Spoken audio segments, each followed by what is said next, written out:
Hi guys, welcome to Didedi's Crafty Corner.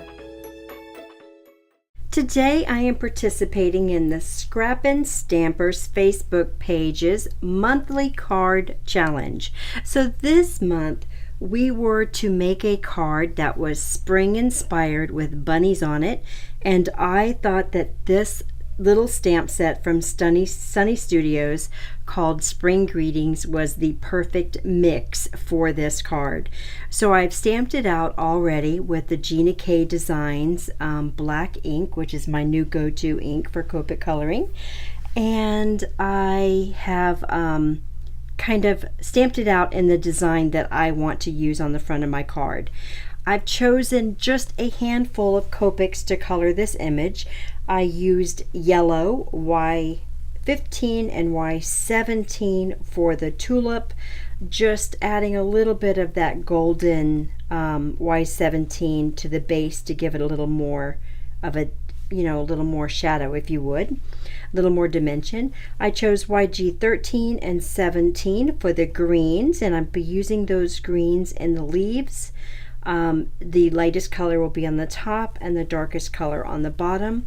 I will also be using those two colors for the little stippling effect I do for the grass on the bottom at the end.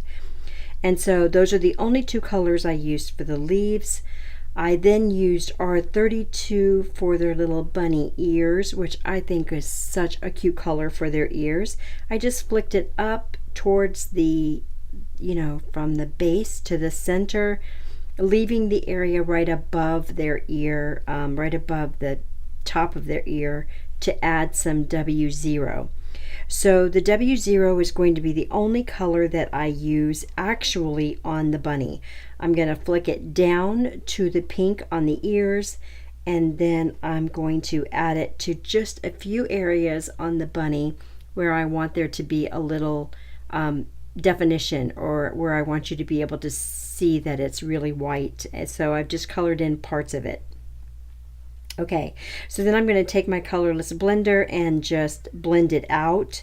The entire bunny, wherever I put that gray, I'm going to blend it out to soften it up, and that's going to take care of all the coloring on that bunny.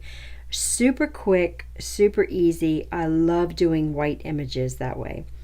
So I'm going to take all the colors that I use, the greens, the yellow, and I'm going to create a grass for the bottom of my little bunnies.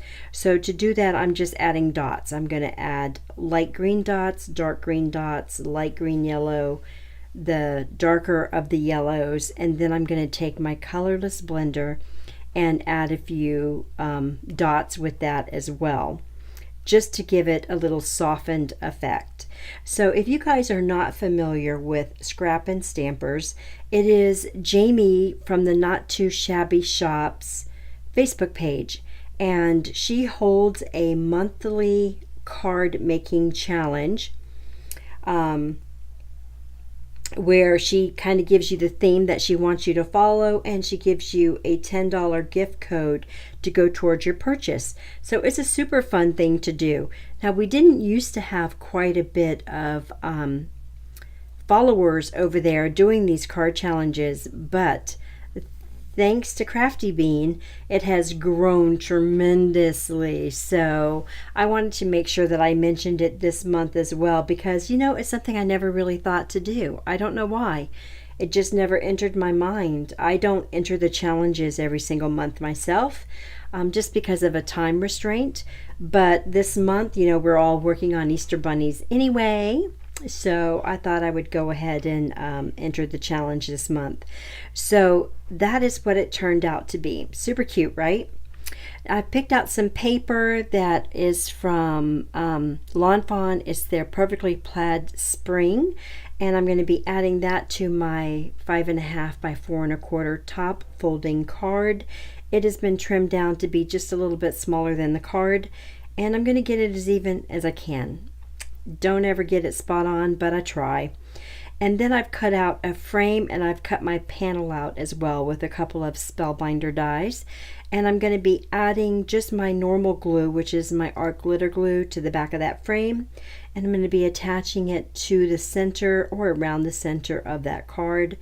And then I'll be popping the panel with the cute little bunnies in the middle of that panel. So what I did for this frame is I cut it out twice with 110-pound cardstock, glued it together, and that way my little panel is going to rest inside of the frame. I just thought it would give it a little more interest since the card is kind of simple. This was a pretty quick and simple card, really. So I'm just going to press it in there, and then with the same paper from the Perfectly Plaid spring paper pad, I cut out a tiny little bow, and I'm going to be attaching that right underneath. I will of course add a little Wink of Stella to the ears and the flower, and here is the final picture. So I hope you guys enjoyed this video. I hope you go on over to Scrappin Stampers and join us. I can't wait to see what you create, and I'll see you in the next video. Bye.